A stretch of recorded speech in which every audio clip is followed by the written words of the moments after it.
காந்தத்தை வச்சு நம்ம இரும்பில் உள்ள பொருட்கள் இரும்பு இதில் இருந்து கலந்துருக்கு அப்படின்னா நம்ம காந்தத்தை அதில் போட்டோம் அப்படின்னா இரும்பு எல்லாமே அந்த காந்தத்தில் ஒட்டிக்குது இல்லையா, அதுலேருந்து அந்த பொருள்லேருந்து நம்ம பிரித்து எடுத்துக்கலாம். இது வந்து காந்த பிரிப்பு முறை.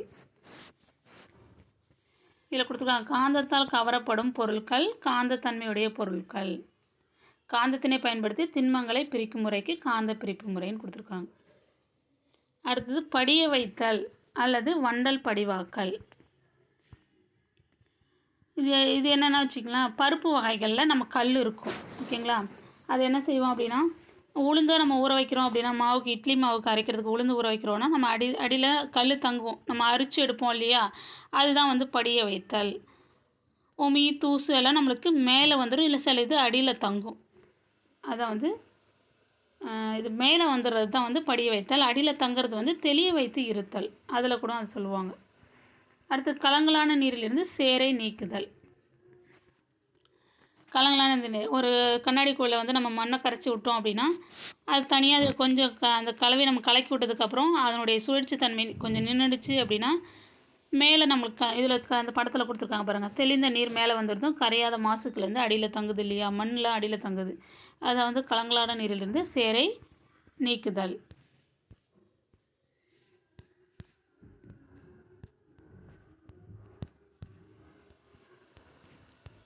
அடுத்து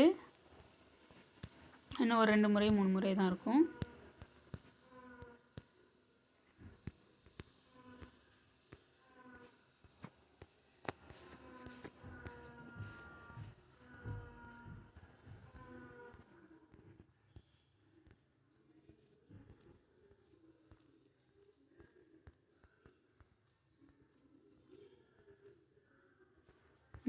அடுத்து இந்த பக்கம் பாருங்கள், தெளிய வைத்து இருத்தல். இதில் வந்து என்ன எடுத்துக்காட்டு சொல்லியிருக்காங்க பாருங்கள், இச்செயல் படிய வைத்தலை தொடர்ந்து நிகழ்த்தப்படுகிறது. படிய வைத்தலை நம்ம பார்த்தோம் இல்லையா, இப்போ அரிசி கழுவுறோம் அப்படின்னா அதில் இருக்கிற உமி கொஞ்சம் தக்கையான பொருட்கள்லாம் மிதந்து மேலே வந்துடும், அது வந்து படிய வைத்தலில் வந்துடும். வேறு அரிசி வேறு கல் வேறு பொருள் வெயிட்டான பொருள் எல்லாம் திண்ம பொருளாக இருந்ததுன்னா அது அடியில் தங்கிடும், அதுதான் வந்து தெளிய வைத்து இருத்தல். அடியில் தங்கிய வண்டலை பாதிக்காத வண்ணம் மேலடுக்கில் உள்ள நீர் மற்றொரு கலனிற்கு மாற்றப்படுகிறது. நம்ம அரிசியில் கல் அரிச்சு எடுப்போம், அதே மாதிரி உளுந்தில் கல் இருந்ததுன்னா அதை அரிச்சு எடுத்து தான் நம்ம இட்லி மாவு அரைக்கிறது ஓகேங்களா, அதுதான் வந்து தெளிய வைத்து இருத்தல். அடுத்தது வடிகட்டுதல். நுண்ணிய மாசுக்களை நீக்குவதற்காக நாம் வடிதாளை பயன்படுத்துறது தான் வந்து வடிகட்டுதல்.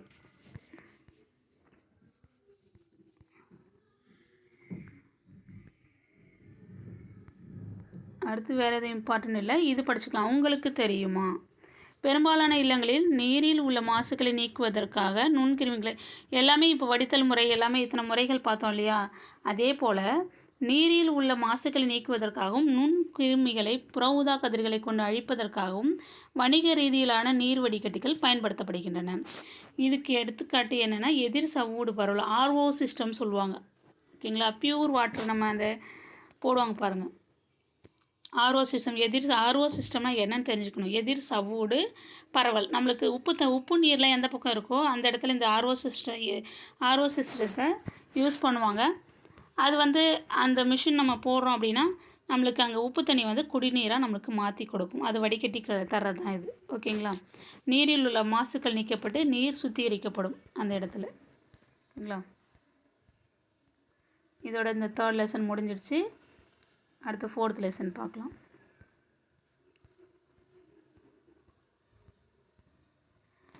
இம்பார்ட்டன்ட் மட்டும் பார்த்துட்டு போகலாம். தாவர உலகம், இது வரைக்கும் ஃபிசிக்ஸ் கெமிஸ்ட்ரி முடிச்சாச்சு. இப்போ பாட்டனியில் 1 லெசன், சுவாலஜியில் 2 லெசன் இருக்குது. இல்லை இம்பார்ட்டன்ட் மட்டும் நம்ம பார்த்துக்கலாம். இப்போ தாவரத்தின் அமைப்பு மற்றும் செயல்கள். தாவரத்தில் என்னென்னலாம் பார்க்குறோம், இலை தண்டு வேர் மலர்கள், இதை பற்றி தான் இதில் பார்ப்போம். இதில் இது முக்கியம். தாவரங்கள் 2 முக்கிய தொகுப்புகள் என்னென்னா, ஒன்று வேர் தொகுப்பு, இன்னொன்று தண்டு தொகுப்பு. இது பாருங்கள், அதை பிரிச்சுருக்காங்க. இந்த படத்தை வச்சு நம்ம தெளிவாக தெரிஞ்சுட்டு போகலாம். ஒன்று தண்டு தொகுப்பு, ஒன்று வேர் தொகுப்பு. தரைக்கு மேலே உள்ளது தண்டு தொகுப்பு, தரைக்கு கீழே உள்ளது வேர் தொகுப்பு ஓகே. அதில் என்னென்ன இருக்குதுன்னு பாருங்கள்.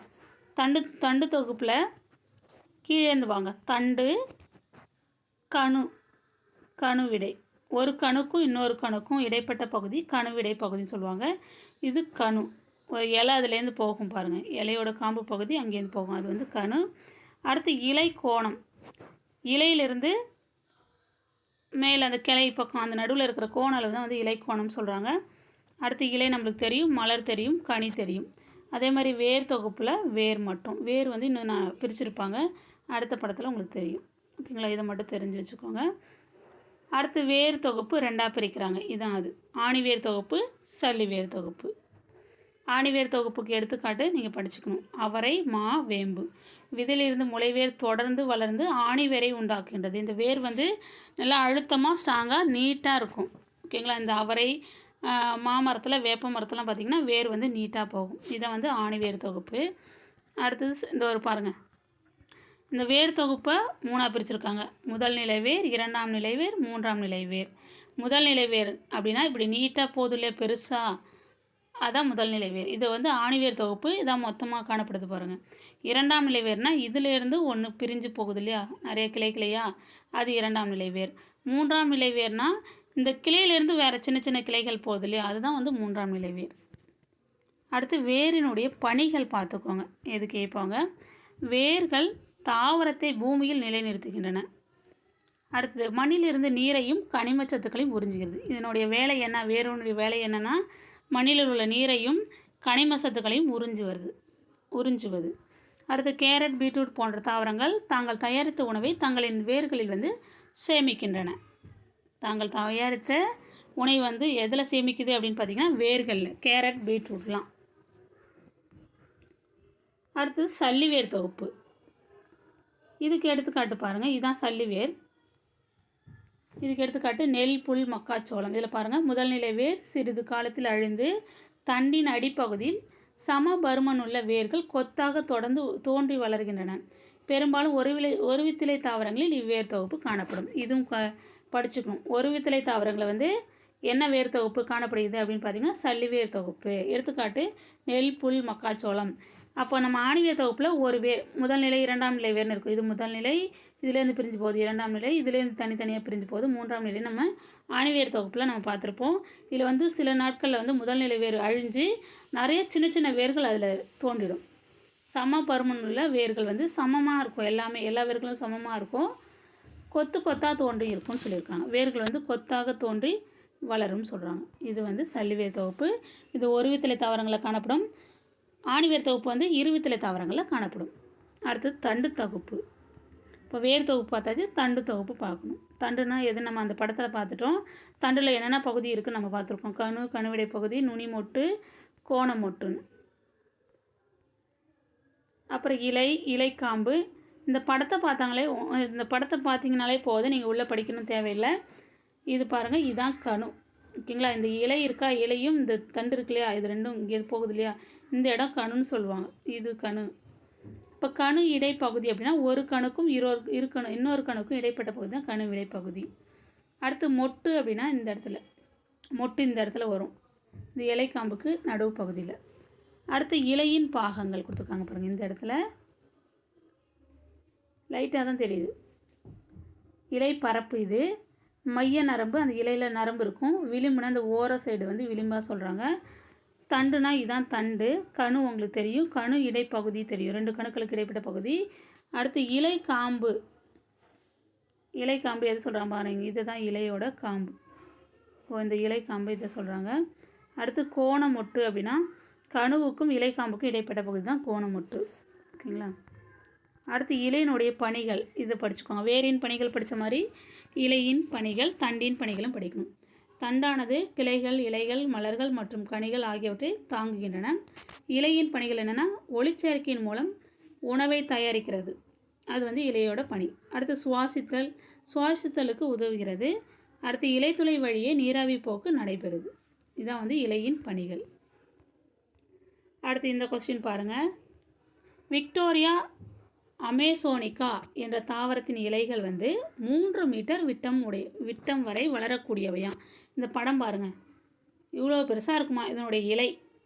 ஓகேங்களா. விக்டோரியா அமேசோனிகா என்ற தாவரத்தின் இலைகள் எத்தனை மீட்டர் விட்டம் அப்படின்னு பார்த்திங்கன்னா 3 மீட்டர் விட்டம் வரை வளரக்கூடியவை. நன்கு வளர்ச்சி அடைந்த இலையின் மேற்பரப்பு எப்படி இருக்கும் அப்படின்னா 45 கிலோகிராம் எடை அல்லது அதற்கு இணையான ஒருவதை தாங்கும் திறன் கொண்டதான். எவ்வளோ எடை இருக்கும் அப்படின்னு பார்த்தீங்கன்னா 45 கிலோகிராம் எடை இருக்குமா. நல்லா வளர்ச்சி அடைந்த ஒரு இலையினுடைய எடை. ஓகேங்களா. விட்டம் அளவு பார்த்திங்கன்னா 3 மீட்டர் விட்டம். எடை பார்த்திங்கன்னா 45 கிலோகிராம். இதை படிச்சுக்கோங்க.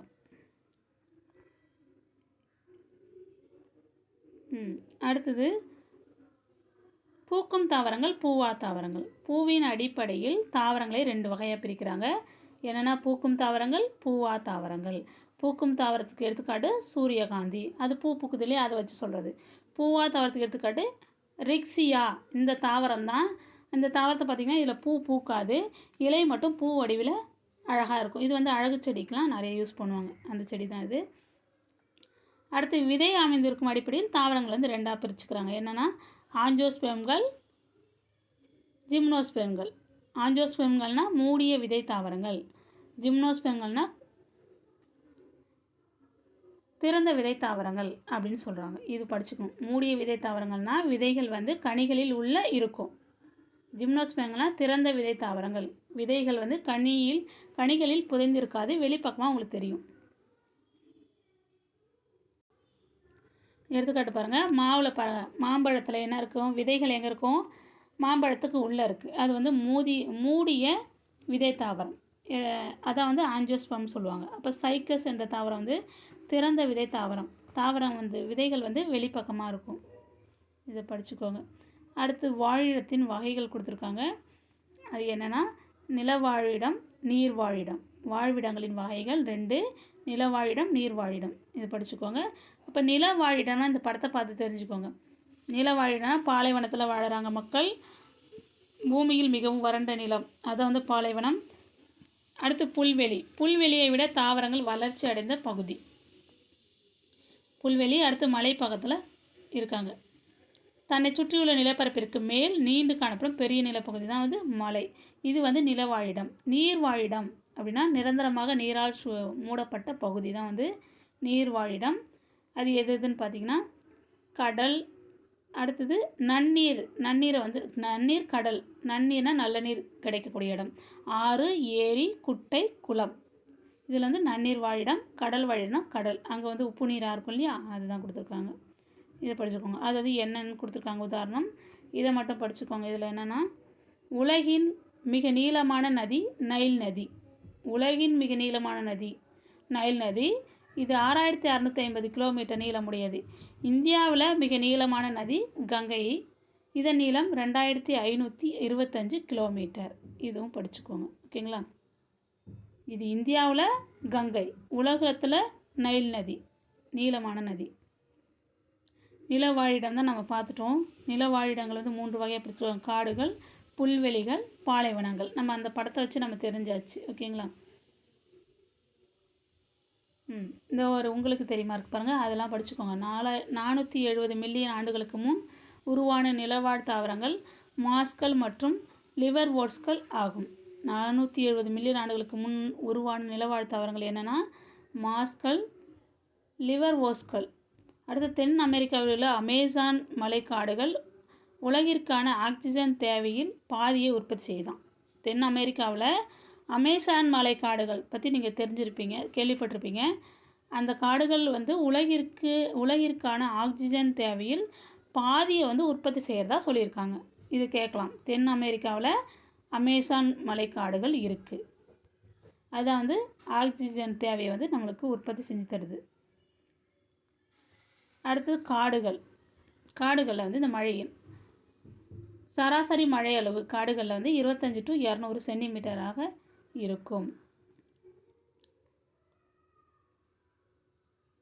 பாலைவன வாழிடங்கள் எத்தனைன்னு கொடுத்துருக்காங்க. வெப்பமான வறண்ட பாலைவனங்கள், மித வெப்பமான பாலைவனங்கள், கடல்சார் பாலைவனங்கள், குளிர் பாலைவனங்கள். உதாரணம், பாலைவனங்களில் என்னென்ன செடிகள்லாம் இருக்கும் அப்படின்னு பார்த்தீங்கன்னா சப்பாத்தி கல்லி, அகேவ், சோற்று கற்றாழை, பிரயோஃபில்லம். அடுத்து புல்வெளி வாழிடம், அதுக்கு எடுத்துக்காட்டு பார்த்திங்கன்னா புற்கள் வந்து அதிகமாக இருக்கும் அந்த இடத்துல. இவை மிகச்சிறியன முதல் மிகப்பெரியன மிக உயரமான புற்களை கொண்டிருக்கும். உதாரணம் வந்து சவானா. ஓகேங்களா. சவானன்ற புல். இதில் உங்களுக்கு தெரியுமா கொடுத்துருக்காங்க பாருங்கள். மணல் குன்றுகளால் ஆன மிகப்பெரிய பாலைவனமான தார் பாலைவனம் இந்திய துணைக்கண்டத்தில் இருக்குது. மிகப்பெரிய பாலைவனம் எதுன்னு பார்த்தீங்கன்னா தார் பாலைவனம். இதன் ஒரு பகுதி வடமேற்கு இந்தியாவில் உள்ள ராஜஸ்தானிலும் மற்றொரு பகுதி கிழக்கு பாகிஸ்தானிலும் பஞ்சாப் மற்றும் சிந்து மாகாணத்திலும் காணப்படுவதாக சொல்லியிருக்காங்க. அடுத்தது இது. ஒவ்வொரு ஆண்டும் அக்டோபர் மாதம் முதல் திங்கட்கிழமை என்ன நாள்னு சொல்கிறாங்க அப்படின்னா உலக வாழிட நாளாக அனுசரிக்கப்படுகிறது. உலக வாழிட நாள் எப்படின்னா ஒவ்வொரு வருஷமும் அக்டோபர் மாதம் முதல் திங்கட்கிழமை, முதல்ல வரக்கூடிய திங்கட்கிழமையை வந்து உலக வாழிட நாளாக அனுசரிக்கிறாங்க. அடுத்தது தாவரங்களின் தகவமைப்புகளும் மாற்றுருக்களும். இது சும்மா ஓரலாக பார்த்துக்கலாம். பற்று கம்பிக்கு எடுத்துக்காட்டு என்னென்னா இனிப்பு பட்டாணி, பாகற்காய். இதை அப்படியே படிச்சுக்கோங்க. அந்த செடி இனிப்பு பட்டாணி செடி இதான் லத்திரஸ்ன்னு சொல்லுவாங்க. அடுத்தது பின்னுக்கொடியை எது சொல்கிறாங்கன்னா சங்குப்பூ, மல்லிகை. இது பின்னுக்கொடியை சொல்லுவாங்க அந்த செடிக்கு உதாரணம். முட்கள் உள்ள செடி எதுன்னு பார்த்தீங்கன்னா அகேவ், சப்பாத்தி கல்லி, காகிதப்பூ. இதெல்லாம் பார்த்திங்கன்னா முட்கள் இருக்கும். இதில் அகேவ் கொடுத்துருக்காங்க பாருங்கள். அந்த படத்தை கொடுத்துருக்காங்க பாருங்கள். உங்களுக்கு அகேவ் தெரிலன்னா இந்த படத்தை பார்த்துக்கோங்க. இதுதான் அகேவ் செடி. இது சப்பாத்தி கல்லி நம்மளுக்கு தெரிஞ்சது. இன்னொன்று காகிதப்பூ செடி நீங்கள் பார்த்துருப்பீங்க. அதில் முட்கள் நிறையா இருக்கும். அடுத்து வளரும் பருவநிலையில் அதிவேகமாக வளரக்கூடிய தாவரம் எதுன்னு பார்த்தீங்கன்னா மூங்கில். மூங்கில் அதிவேகமாக வளரக்கூடியதான். அதுதான் லெசன் 4 முடிஞ்சிருச்சு. அடுத்து யூனிட் 5 விலங்குலகம். பார்த்தீங்கன்னா இதில் விலங்குகளை பற்றி கொடுத்துருக்காங்க. இது வரைக்கும் நம்ம ஃபிசிக்ஸ், கெமிஸ்ட்ரி, பாட்னி பார்த்தாச்சு. இப்போ சுவாலஜி விலங்குகளை பற்றி தான். விலங்குகளின் பல்லுயிர் தன்மை. ஒரு செல் கொண்டவை, பல செல் கொண்டவை. இது கொஸ்டின் கேட்குறாங்க, பார்த்துக்கோங்க. ஒரு செல் உயிரி எதுன்னு பார்த்தீங்கன்னா பாரமீசியம், அமீபா, கிளாமிடோமோனஸ், இன்னொன்று யூக்ளினா. அது ஒரு செல் உயிரி. பல செல் கொண்டவை அப்படின்னு பார்த்திங்கன்னா புலி, மனிதன், அது எல்லாமே பல செல்கள் ஆனது. இது உள்ள என்னென்னா பார்க்க போகிறோமோ அதை பற்றி தான் முன்னாடி கொடுத்துருக்காங்க. தகவமைப்புகள்னு கொடுத்து என்ன கொடுத்துருக்காங்க பாருங்கள். ஓணான், ஒட்டகம், பறவைகள், மீன் கொடுத்துருக்காங்க. அதனுடைய தகவமைப்புகள் எதை வச்சு அது சுவாசிக்குது, எதன் மூலமா தனக்கான ஆக்சிஜன் எடுத்துக்குது, எல்லாத்தையும் கொடுத்துருக்காங்க உள்ள. பல செல் உயிருக்கு எடுத்துக்கிறது தான் புலி, மனிதன், குரங்கு, மண்புழு மற்றும் நத்தை, தவளை.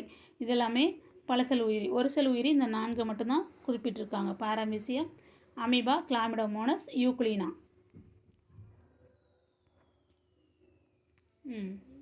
உங்களுக்கு தெரியுமா பாருங்கள். இதில் கொடுத்துருக்காங்க. சிங்கப்பூரில் உள்ள ஜூராங் பறவைகள் பூங்கா ஒன்று இருக்குது. எது எங்கே இருக்குன்னா சிங்கப்பூரில் ஜூராங் பறவைகள் பூங்கா இருக்குது. அதில் பெண்குவின் பறவைகள் பனிக்கட்டிகள் நிரம்பிய ஒரு பெரிய கண்ணாடி கூட்டினுள் 0 டிகிரி செல்சியஸ் அல்லது அதற்கும் குறைவான வெப்பநிலையில் பராமரிக்கப்படுகின்றன அப்படின்னு கொடுத்துருக்காங்க. பெண்குவின் பறவைகள் பனிக்கட்டிகள் நிரம்பிய ஒரு பெரிய கண்ணாடி கூண்டினுள் 0 டிகிரி செல்சியஸ் அல்லது அதற்கும் குறைவான வெப்பநிலை பராமரிச்சுட்டு வராங்க. எங்கன்னா சிங்கப்பூரில் ஜூராங் பறவை பூங்காவில். அடுத்தது இங்கே பாருங்கள். ஒரு செல் உயிரினங்கள் இங்கே கொடுத்துருக்காங்க பாருங்கள். ஃபர்ஸ்ட்லி அமீபா, பாரமீசியம் மற்றும் யூக்ளினா போன்றவை ஒரு செல் உயிரினங்களாகும். மீன், தவளை, பல்லி, பறவை மற்றும் மனிதன் போன்றவை பல செல் உயிரினங்களாகும். ஒரு செல் உயிரினங்கள் அதை பற்றி கொடுத்துருக்காங்க. ஒவ்வொன்றை பற்றியும். அமீபா இருக்கா, அமீபா அந்த படத்தை பார்த்துக்கோங்க. இம்பார்ட்டன்ட் தான். இது ஒரு செல் உயிரின்னு தெரியும். இதில் இந்த ஒரு செல்லில் எல்லா நிகழ்ச்சியும் நடைபெறுது. என்னென்னா உணவு செரித்தல், இடப்பெயர்ச்சி, சுவாசித்தல், இனப்பெருக்கம் ஆகிய அனைத்து செயல்பாடுகளும் ஒரே செல்லில் நடக்கிறதா சொல்லியிருக்காங்க. ஓகேங்களா? இந்த படத்தில் பார்த்துக்கோங்க. எது உட்கரு, எது செல்சாவு, எது அகப்பிளாசம், உணவு குமிழ் எது, போலிக்கால் எது, சுருங்கும் நுண்குமிழ் எதுன்னு. அடுத்தது பாரமீசியம். பாரமீசியம் என்பது நீரில் வாழும் ஒரு செல் உயிரினம். இது நீரில் வாழக்கூடியது. இது தன்னுடைய குறு இழைகள் மூலம் இடப்பெயர்ச்சி செய்கிறது. இது கேட்கலாம். பாரமீசியம் எதன் மூலம் இடப்பெயர்ச்சி செய்கிறது அப்படின்னா குறு இழைகள். ஓகேங்களா? அடுத்து யூக்ளினா. ஒரு செல் உயிரின யூக்ளினா கசை இழைகள் மூலம் இடப்பெயர்ச்சி செய்யுது. அது குறு இழை எதுனா பாரமீசியம். யூக்ளினா கசை இழை மூலம் இடப்பெயர்ச்சி செய்யுது. அடுத்தது இங்கே பாருங்கள். பல செல் உயிரிகள். இப்போ ஒரு செல் உயிரிகள் அது 2 தான் கொடுத்துருக்காங்க. அடுத்து யூக்ளினா இது 3த்தையும் கொடுத்துட்டாங்க. எதுனா அமீபா, பாரமீசியம், யூக்ளினா. கிளாமிடோமோனாஸ் பற்றி இதில் கொடுக்கல. அடுத்து பல செல் உயிரிகளுக்கு எடுத்துக்காட்டு கொடுத்துருக்காங்க பாருங்கள். அதுக்கு என்னன்னு தெரிஞ்சுக்கோங்க. நம்ம சுற்றியுள்ள விலங்குகள் உட்பட பெரும்பாலான உயிரினங்கள் பல செல் உயிரிகள் ஆகும். உயிரினங்கள் விலங்குகள் உட்பட பெரும்பாலான உயிரிகள் வந்து பல செல் உயிரிகள் கொடுத்துருக்காங்க. இவ்வுயிரினங்களில் பல்வேறு பணிகளை வந்து அவற்றின் உடலில் காணப்படும் பல்வேறு செல்களின் தொகுப்பு அல்லது உறுப்புகள் மூலம் நடைபெறதான் சொல்லியிருக்காங்க. ஒரு செல் உயிரில் ஒரே ஒரு செல்லால் மட்டும் எல்லா வேலையும் செய்து, பல செல் உயிரில் ஒவ்வொரு செல்லும் ஒவ்வொரு வேலையை செய்கிற மாதிரி இருக்கும். ஓகேங்களா? எடுத்துக்காட்டு ஜெல்லி மீன், மண்புழு, நத்தை, மீன், தவளை, பாம்பு, புறா, புலி, குரங்கு மற்றும் மனிதன். இது எல்லாமே வந்து பல செல் உயிருக்கு எடுத்துக்காட்டு. மண்புழுலாம் அதுக்கு தான். இப்போ அதுக்குள்ளே டிஃப்ரென்ஸ் என்ன, வேறுபாடு கொடுத்துருக்காங்க. நம்ம மேலே பார்த்தது எல்லாமே இதில் கொடுத்துட்டாங்க பாருங்கள். ஒரு செல் உயிரிகள்னால் என்ன, பல செல் உயிரிகள்னால், இதுக்குள்ளே வந்து டிஃப்ரெண்ட் என்னன்னு பாருங்கள். இது ஒரு செல்லால் ஆனது, இது பல செல்லால் ஆனது. ஒரு செல்லே வாழ்க்கை செயல்கள் அனைத்தையும் மேற்கொள்ளுது. இதில் இப்போ ஒவ்வொரு செல்லும் ஒவ்வொரு பணியை மேற்கொள்றதாக கொடுத்துருப்பாங்க. அடுத்து பொதுவாக இவை அளவில் மிகச்சிறியவை, நுண்ணோக்கியால் மட்டும்தான் இதை பார்க்க முடியும். இது பொதுவாக அளவில் பெரியவை, கண்களால் பார்க்க முடியும் பல செல் உயிரியை. அடுத்து இவற்றில் திசுக்கள், உறுப்புகள் மற்றும் உறுப்பு மண்டலங்கள் கிடையாது, இதில் இருக்குது. அடுத்து செல்களின் அளவு அதிகரிப்பதன் மூலம் வளர்ச்சி நடைபெறும். இந்த செல்லினுடைய அளவு அதிகரிக்கும் மூலம் வந்து வளர்ச்சி, அங்கே வந்து வளர்ச்சி வேறு ஒரு செல் உயிரி தோன்றிட்டு இருக்கும். இதில் வந்து செல் பிரிவு மூலம் செல்களின் எண்ணிக்கை அதிகரித்து வளர்ச்சி நடைபெறதா சொல்கிறாங்க. எடுத்துக்காட்டு தான் நம்ம இப்போ பார்த்துட்டே வரோமே, அமீபா, பாரமீசியம், யூக்ளினா. இதில் வந்து பல செல் உயிருக்கு எடுத்துக்காட்டு மண்புழு, மீன், தவளை, பல்லி, மனிதன்.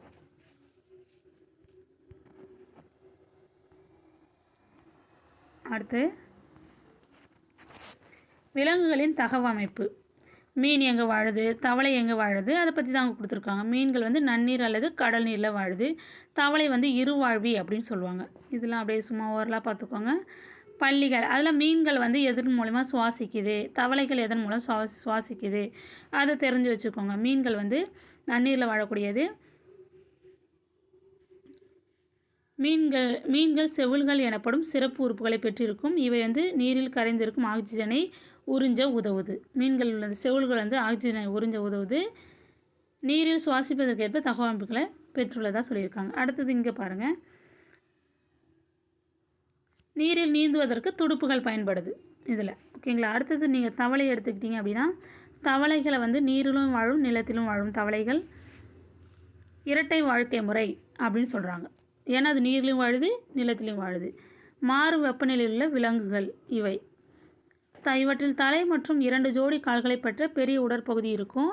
இவை இளம் உயிரி நிலையில் செவில்கள் மூலமும், சின்ன தவளையாக இருந்துச்சுன்னா அது செவில்கள் மூலமும், முதிரி தவளையாக இருந்ததுன்னா தோல், வாய்க்குழி மற்றும் நுரையீரல் மூலம் சுவாசிக்கிறதா சொல்கிறாங்க தவளை. அடுத்து பல்லி பார்த்திங்கன்னா, பல்லிகள் செதில்களால் ஆன தோல் அமைப்பை கொண்ட ஊர்வன வகையை சார்ந்தவை வந்து பல்லிகள். இது வந்து பாம்புகளிடமிருந்து வேறுபட்டு காணப்படும். பெரும்பாலும் வெப்பமண்டல பகுதிகளில் வாழக்கூடியவை இவை. பெரும்பாலான பல்லிகள் 4 கால்களால் நடக்கக்கூடியவை. இவற்றின் கால்கள் வலிமை வாய்ந்ததாக இருக்கும். அடுத்து பல்லிகள் 2 கால்களில் ஓடக்கூடியவை. இவ்வாறு 2 கால்களில் ஓடும்போது பல்லியின் வாலானது அதன் முழு உடலையும் தாங்கும் வகையில் பின்னோக்கியும் மேல் நோக்கியும் அமைந்திருக்கும்னு சொல்லியிருக்காங்க. அடுத்து பல்லிகள் எதன் மூலம் சுவாசிக்குது அப்படின்னு பார்த்தீங்கன்னா, நுரையீரல்கள் மூலம் சுவாசிக்கிறதா சொல்கிறாங்க. அதில் அவ்வளோதான் இம்பார்ட்டன்ட். அடுத்தது இது பூச்சியை பிடிக்கிறதுக்கு நீண்ட நாக்கு இருக்கும். இதில் இந்த பாருங்கள், பெரும்பாலான பல்லிகள் கொசு மற்றும் கரப்பான் பூச்சி போன்ற பூச்சிகளை உண்ணும். நாக்கில் காணப்படும் நீட்சி பகுதிகள் இரையை இழுத்து பிடிக்க பயன்படுதுன்னு சொல்கிறாங்க. அடுத்து சில பல்லிகளுக்கு கால் விரல்களில் விரலடை சவ்வுகள் இருக்கும். எதுன்னு பார்த்தீங்கன்னா டைனோசர், அதுக்கெலாம் பார்த்தீங்கன்னா. அடுத்தது பறவைகள் எதன் மூலம் சுவாசிக்கின்றன, நுரையீரல்கள் மூலம் சுவாசிக்கின்றன. உங்களுக்கு பறவைகள் பற்றி தெரியும். பறவைகளுக்கு வாய்க்கு பதிலாக அலகுகள் இருக்கும். இதுதான் இதில் இம்பார்ட்டன்ட், வேறு இல்லை. அடுத்தது வலசை போதல் பற்றி. இருவிழி பார்வைன்னு கொடுத்துருக்காங்க பாருங்கள். ஒரே சமயத்தில் 2 கண்கள் மூலமும் இரு வெவ்வேறு பொருட்களை பறவைகளால் காண முடியும். இதற்கு இருவிழி பார்வை அப்படின்னு சொல்கிறாங்க. 2 கண்ணாலையும் வெவ்வேறு பொருட்களை நம்ம அந்த கண்ணால் காண முடியும்னு சொல்லியிருக்காங்க. பறவைகளுக்கு மட்டும்தான் அது மாதிரி இருக்கும். அடுத்து உங்களுக்கு தெரியுமாவில் பாருங்கள். வலசை போதல் பற்றி கொடுத்துருக்காங்க. அதுனா அப்படின்னா என்னென்னா, பருவ மாறுபாட்டின் காரணமாக விலங்குகள் ஒரு இடத்திலிருந்து வேறொரு இடத்திற்கு செல்கிறது தான் வந்து வலசை போதல் அப்படின்னு சொல்கிறாங்க. தமிழ்நாட்டில் வேடந்தாங்கல், கோடியக்கரை, கூடன்குளம் ஆகிய இடங்களில் வந்து பறவைகள் சரணாலயம் இருக்குது. பல பறவைகள் வந்து வெளிநாடுகளான சைபீரியா, ரஷ்யா,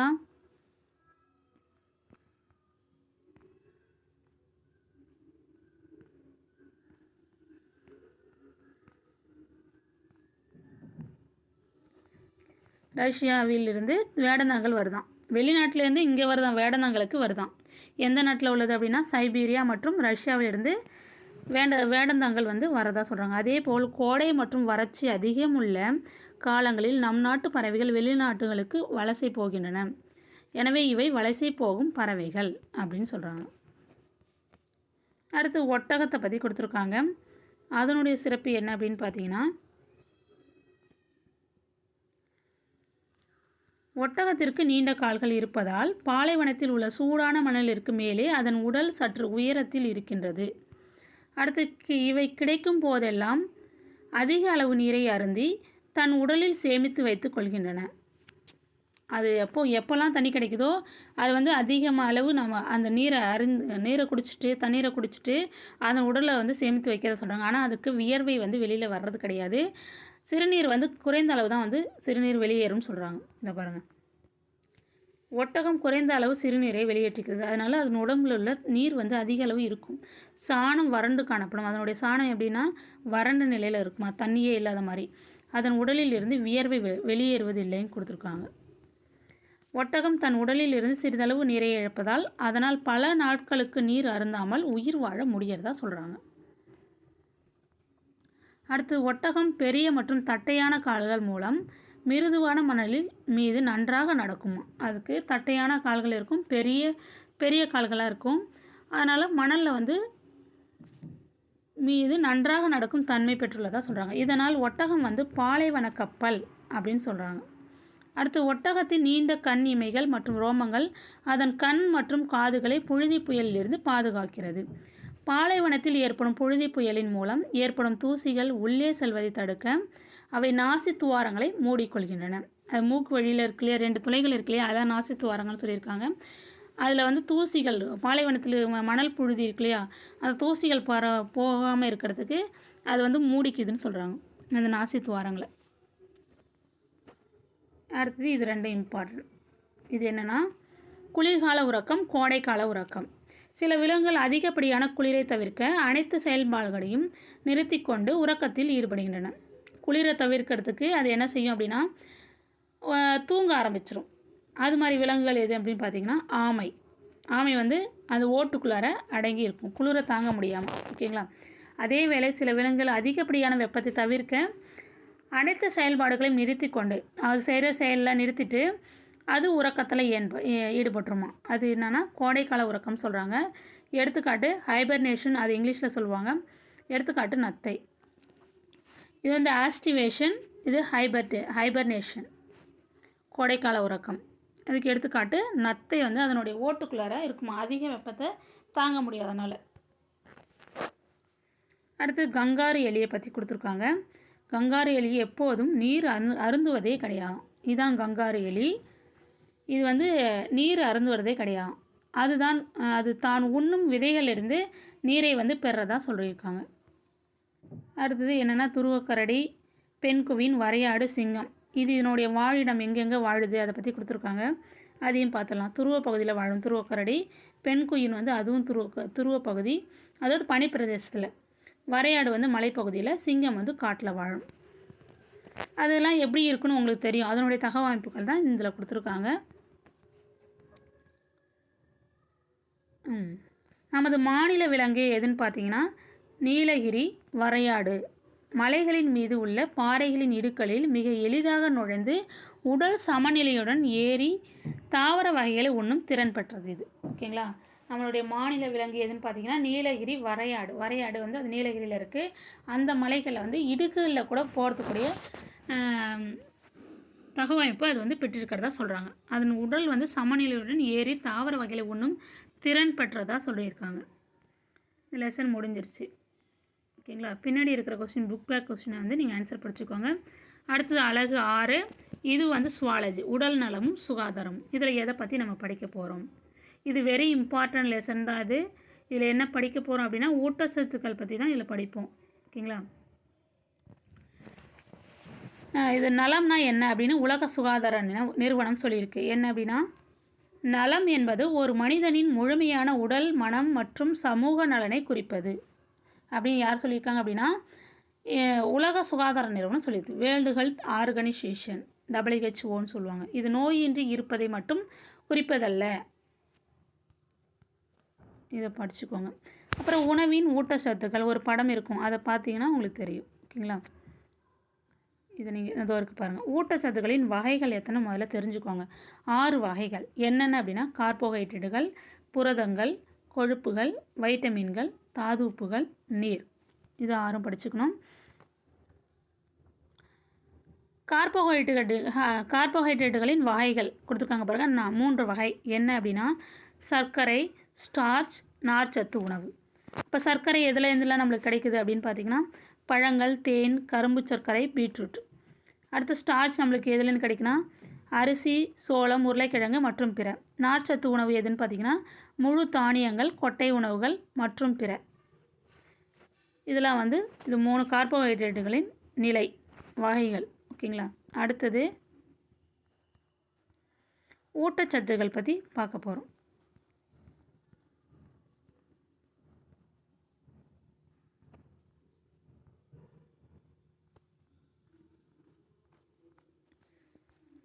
ஊட்டச்சத்துக்கள் தான் நம்ம பார்த்துட்டோம். ஃபஸ்ட்டு என்ன பார்த்தோன்னா கார்போஹைட்ரேட்டுகள் பார்த்துக்கோம். அடுத்தது வந்து புரதங்கள் பார்க்கணும். கொழுப்புகள். கொழுப்பு என்பது ஆற்றல் தரும் ஓர் உணவு ஆகும். இது கார்போஹைட்ரேட்டை விட அதிக ஆற்றலை தரக்கூடியது. வெண்ணெய், நெய், பால், பாலாடை கட்டி, பன்னீர், கொட்டைகள், இறைச்சி, மீன் மற்றும் முட்டையின் மஞ்சள் கரு ஆகியவை வந்து கொழுப்புச்சத்து உள்ள சில முக்கிய உணவுப் பொருட்கள். ஓகேங்களா. இது வந்து நம்மளுக்கு என்ன தருது? உடலுக்கு ஆற்றலை தருவதோடு உடலை பாதுகாத்து உடல் செல்களையும் பாதுகாக்கிறது. இதை படிச்சுக்கோங்க. அடுத்து புரதங்களுடைய வேலை என்னென்னா உடல் வளர்ச்சி, செல்களை புதுப்பித்தல் மற்றும் செரிமானம். ஓகேங்களா. இது எதுலலாம் புரதம் இருக்குது நம்மளுக்கு கிடைக்குது அப்படின்னா முட்டை, மீன், பால், கோழி, இறைச்சி, சோயாபீன்ஸ் தான் உடம்புக்கு ரொம்ப நல்லது. கொட்டைகள், பருப்புகள் போன்றவற்றில் புரதச்சத்து உள்ளது. புரதங்கள் உடல் வளர்ச்சிக்கு உதவும். முன்னாடி உள்ளதும் உடல் வளர்ச்சிக்கு உதவும் தான் கொழுப்புகளும். ஓகேங்களா.